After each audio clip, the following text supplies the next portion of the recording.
Hi, I'm Dominic. I'm Rami. And I'm Frank. Today we are doing a presentation on smartphone addiction. Main argument.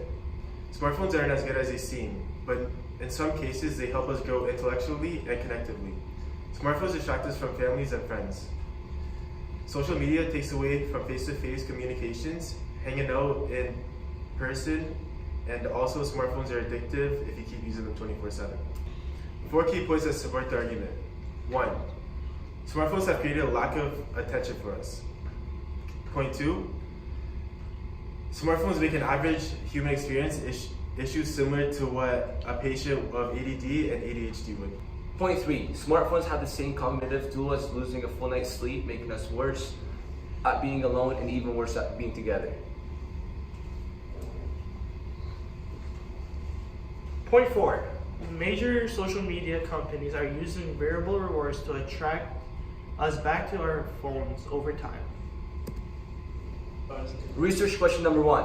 Do smartphones cause real damage to our minds? Yes, smartphones cause real damage to our minds, relationships, making us vulnerable to anxiety and also making it more difficult to daydream and think creatively. Question 2. What are the reasons behind France banning primary and secondary students from using their cell phones in school? French Education Minister Jean-Michel Blanquer said, "We must come up with a way of protecting pupils from loss of connection via screens and phones." Question 3. How do devices cause more harm than good? Even though devices let us access information and reaching everyone 24/7, it can also harm people if they use it a lot, and that causes impact to our health, both physically and mentally. Question number 4. Do smartphones distract us from the real world? Yes, smartphones are distracting even if someone has it near them because people always wonder what's going on social media or getting messages from their peers. And that causes them to not pay attention to whoever they're around and also making parents ignore their children, and that causes children to be on their devices from a young age. And and the long-term effect from that is making them addicted on their devices. So, to what extent do we agree with Oliver's main argument? In conclusion, we as a group agree and disagree with the facts that smartphones and social media only have negative effects on people.